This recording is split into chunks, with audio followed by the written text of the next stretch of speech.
So, ladies and gentlemen, when we last left, we were talking about things turning into spaghetti noodles. And now we're going to start talking about exactly what happens with a black hole. How can we get rid of these things? Because in theory, it might be a little alarming, the idea that maybe just this giant hole that no one can get out of is just kind of drifting around in space and wondering if they're ever actually going to disappear. All right. Now, black holes are rather interesting because they are very, very powerful eaters. And what I mean by that is that basically, if a black hole runs into a black hole, it's going to eat it and it's going to add it to its mass. All right. Now, this is rather interesting because black holes don't care what they're eating, which means they will eat whatever crosses their path, including a star or even another black hole. And in fact, one of the ways black holes get larger is they combine with other black holes. All right. So it might seem kind of hopeless that this black hole is just coming and it's going to eat everything in its path, and at some point it'll probably eat us. But there is one cause for hope. And that is something that was discovered by Stephen Hawking when he started to kind of explore black holes. It's referred to as Hawking radiation. And in the Kurzgesagt video, they talked about it a little bit. But what it basically is the following. In space, in the vacuum of space, there's supposed to be nothing.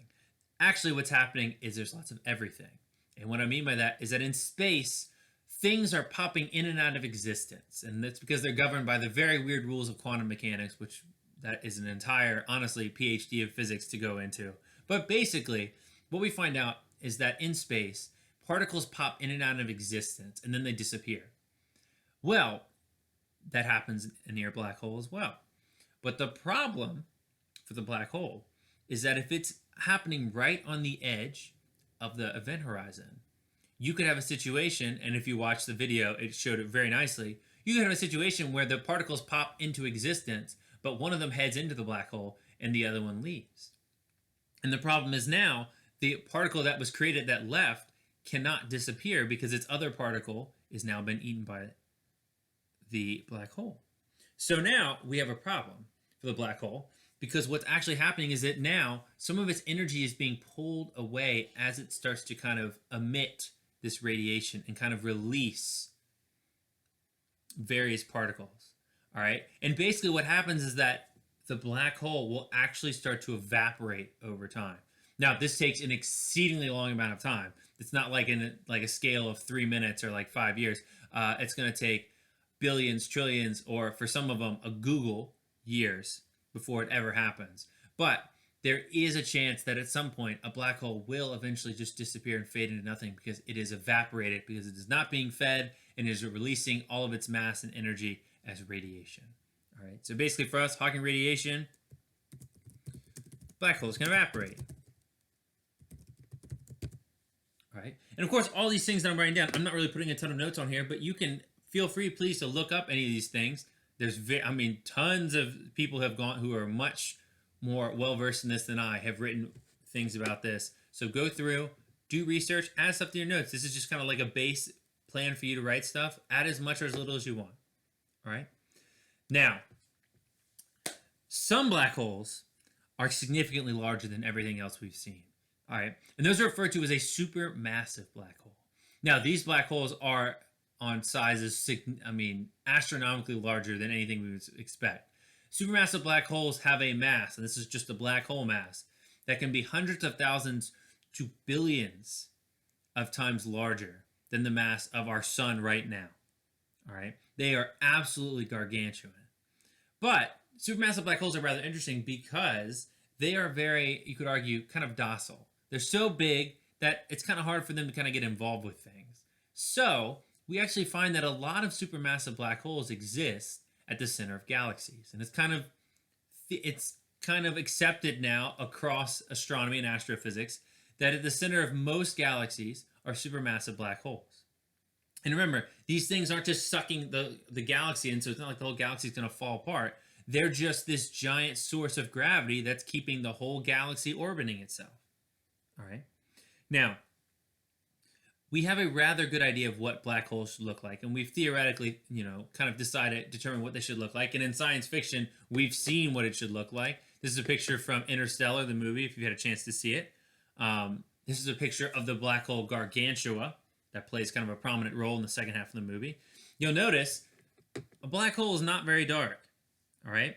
a lot of the black hole is surrounded by very hot gas. And that hot gas can be super, super heated to the point that it's emitting a ton of light, a ton of radiation.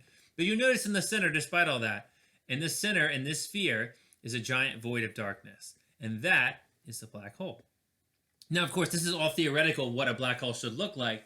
We weren't 100% sure if that's exactly the case. We thought, based off of our science, that should be what it is. Until last year. Last year, after a ton of collected data put together from various satellites across the world, astronomers were able to put together the first real image of what a black hole should look like. All right. Now, of course, you're looking at it like, well, that's not super high resolution. But first off, they're looking at a black hole that is really far away. It's also gigantic. But what's fascinating about it is that if you look at it, there's the black hole.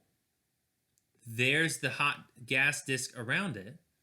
And we're seeing kind of these other little rings around it as well. And wouldn't you know it, that sure looks like a picture that's a lot less high resolution than this one. Right?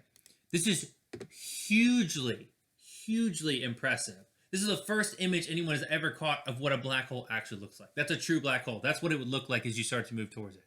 All right?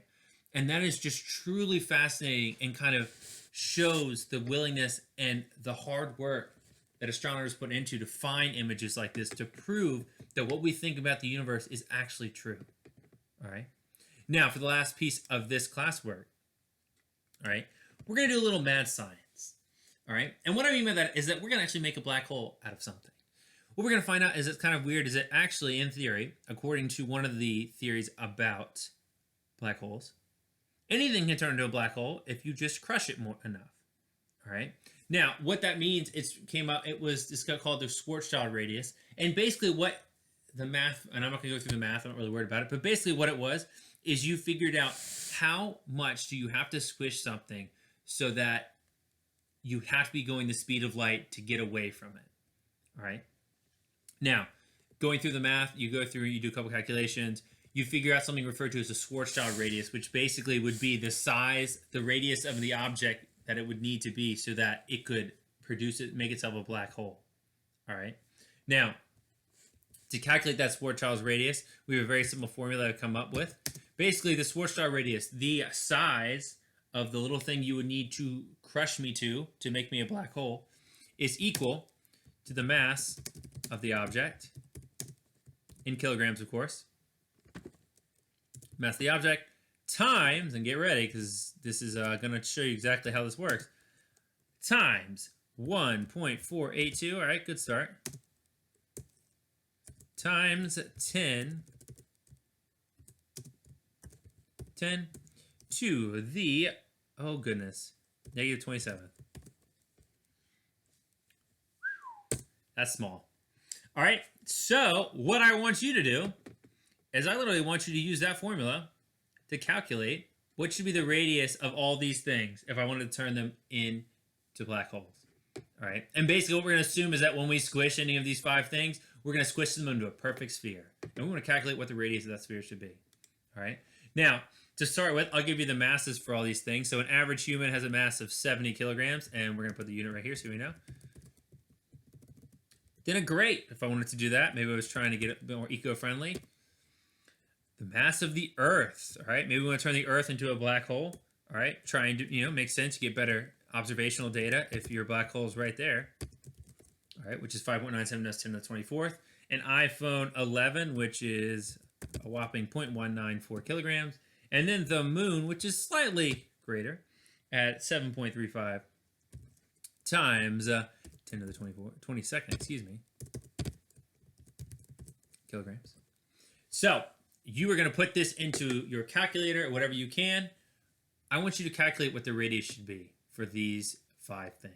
So pause the video at this point, come back, and then we'll talk about what you got, and then we'll kind of wrap it up. All right. So we had a chance, ladies and gentlemen, to play Mad Scientist and calculate how small these objects need to be to turn them into black holes. Spoiler alert, it has to be absurdly small for most of them, and actually for all of them. So, for an average human being with a mass of 70 kilograms, it's about roughly 100, and it's an average human male, I believe, about 155 pounds. You would have to squish them to a radius of 1, all right, good start, 0.0374 times, here's the big reveal, 10, oh dear, the negative 25th. Yikes, that's pretty small. Can't really, I don't think I do not have a meter stick that can measure that. All right, which means the grape, we're really in trouble, because if I want to turn that grape into a black hole, I got to squish it to 7.41 times 10 to the negative 30th. Oh boy. Negative 30th meters. That is, wow. That gives you an idea, but that's why we use the term astronomical, because these are astronomical sizes. In this case, these are tiny, tiny, tiny astronomical sizes. Now, the Earth, a little bit of saving grace, we might actually be able to see it. If we squish the Earth to this particular distance, you actually can form a black hole. So if you can take the whole Earth and you can crush it so the radius of it is about 0.008, which is about 8.8 millimeters. You can see that on a meter stick. You can turn to a black hole. Now, unfortunately, for the iPhone 11, I don't think we're going to have that option, because if I squish my iPhone 11 and I want to turn it into a black hole, I have to squish it to a radius of 2.875 times 10 to the negative 28 meters. Ooh, that's really, there are not distances I can use to describe that, because that's so close. And then, of course, the moon. Oh, congratulations. We might have a chance to see this as well, that we might have to really, really squint. The moon has to be squished to a distance of basically 0.1 millimeters. So that's really, really small. You might still be able to see it on a meter stick, but good gracious, you're getting pretty damn close to not being able to see anything. All right? But in all these cases, ladies and gentlemen, all we've done is take the mass of that object and squish it to something so dense that it warps the space-time around it and forms a black hole. All right? And that's all just kind of a brief summary of how black holes work. All they are things that are so squished together that they warp everything around it, and not even light itself can get out of it. And light is really important because light is the fastest thing in the universe. All right? And we can have a couple discussions about that later on in the year, hopefully. But that is just something to show that a black hole is not some magic thing that just eats everything in its path and is slowly pulling the whole universe into it. That's not how it works. It's just something that if you run into it, you're going to have a really bad day. But you can orbit it easily and not have a problem with it at all. All right? So I leave you real quick with just this image again of our first ever image of a black hole. This is arguably one of the most incredible things that has happened in astronomy in the past 15, 20 years. Just with the amount of work, data, and kind of understanding that went into this. All right? So that being said, ladies and gentlemen, that is where we're going to stop this particular video. Have a great rest of the day.